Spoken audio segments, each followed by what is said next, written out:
চৈত্র অমাবস্যার পবিত্র দিনে বাড়ির সকল প্রকার নেতিবাচক বাস্তু দোষ দূর করতে একটি সামান্য প্রতিকার করুন।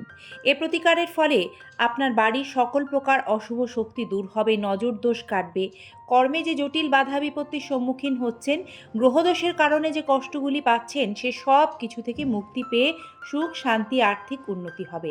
আজকের এই পর্বে আমরা জানাবো সে বিষয়ে। তবে এর সাথে আপনারা দেখবেন চৈত্র অমাবস্যা 2026-এর পূর্ণাঙ্গ সময়সূচি।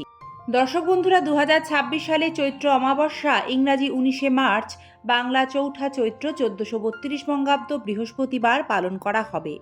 অমাবস্যা তিথি শুরু হবে 18 মার্চ 2026 সকাল 8:25 থেকে এবং অমাবস্যা তিথি সমাপ্ত হবে 19 মার্চ 2026 সকাল 6:53। হিন্দু ধর্মে উদয় তিথি গুরুত্বপূর্ণ, তাই চৈত্র অমাবস্যার দিনটি এবছর 19 মার্চ পালিত হবে। ধর্মীয় বিশ্বাস অনুসারে অমাবস্যার দিনটিতে পূর্বপুরুষদের জগতের দরজা পৃথিবীর কাছাকাছি খুলে যায়। এই দিনে শ্রদ্ধা ও নিষ্ঠার সাথে করা তর্পণ, শ্রাদ্ধ এবং দান পূর্বপুরুষদের আত্মার শান্তি বয়ে আনে। ভগবান নারায়ণের কৃপা লাভ হয়, পিতৃদোষ খণ্ডন হয়। শাস্ত্রে বলা হয়েছে যে যারা অমাবস্যার দিন তাদের পূর্বপুরুষদের স্মরণ করে এবং তাদের যথাযথভাবে পূজা করে, তারা পিতৃদোষ থেকে মুক্তি পান, জীবনে সুখ সমৃদ্ধি লাভ করেন। চৈত্র মাসকে নববর্ষের সূচনাও বলা হয়, তাই এই অমাবস্যা তাৎপর্য আরও বৃদ্ধি পায়, কারণ চৈত্র শেষ হয়ে বাংলা নতুন বছর বৈশাখে আমরা প্রবেশ করব। এই দিনটি আত্মদর্শন, তপস্যা ও দানের মাধ্যমে জীবনে ইতিবাচক পরিবর্তন আসতে পারে। সংসারের মঙ্গলে চৈত্র অমাবস্যায় যে নিয়মগুলি অবশ্যই পালন করা দরকার। চৈত্র অমাবস্যার দিন সকালে অর্থাৎ ব্রহ্ম মুহূর্তে ঘুম থেকে উঠে স্নানের জলে গঙ্গা জল মিশিয়ে স্নান করুন, কারণ এই দিন গঙ্গা স্নান করলে সুফল লাভ করবেন। স্নানের পর অক্ষত অর্থাৎ অখণ্ড আতপ চাল, লাল ফুল, জল মিশিয়ে তামার পাত্রে সূর্য দেবতাকে জল অর্পণ করে এই পুণ্য দিনটির সূচনা করুন। তারপর দক্ষিণ দিকে মুখ করে পূর্বপুরুষদের উদ্দেশ্যে জল অর্পণ করুন। কালো তিল, কুশ ঘাস ও জল দিয়ে জল অর্পণ করা এই দিন অত্যন্ত শুভ বলে মনে করা হয়। ভগবান শ্রী হরিকে স্মরণ করুন। এই অমাবস্যায় উপবাসের বিশেষ তাৎপর্য রয়েছে। এই দিন আমিষ আহার বর্জন করুন, সাত্ত্বিক খাবার খান।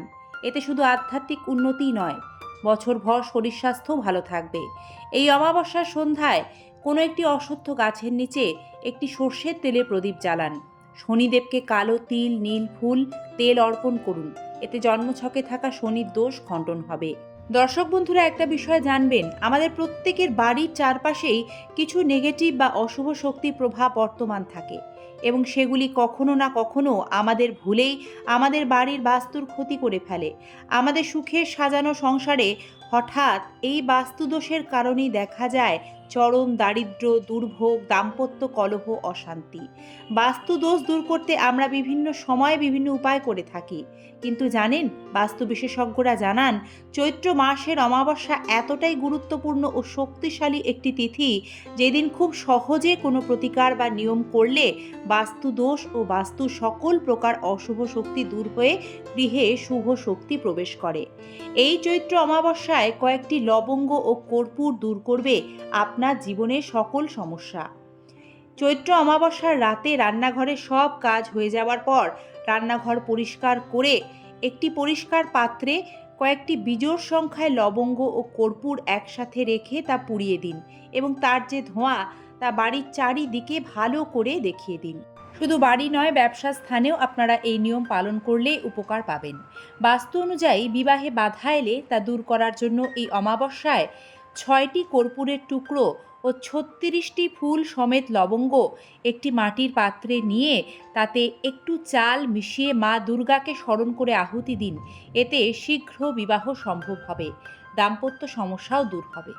প্রতিটি হিন্দু বাড়িতেই কম বেশি পুজো হয়, তাই চৈত্র অমাবস্যার দিন বাড়িতে নিত্য পুজো করার সময় প্রদীপে কয়েকটি লবঙ্গ কর্পূর দিয়ে প্রজ্বলিত করেন, তাহলে তার সুপ্রভাব সংসারে নিশ্চিত রূপে লক্ষ্য করবেন। আপনার বাড়িতে অশুভ শক্তি বিরাজ করছে, বারবার নজর দোষে পড়ছেন, তাহলে এই বিশেষ দিনে 5টি লবঙ্গ, 3টি কর্পূর এবং এর সাথে যুক্ত করতে হবে 3টি বড় এলাচ একসাথে জ্বালিয়ে দিন।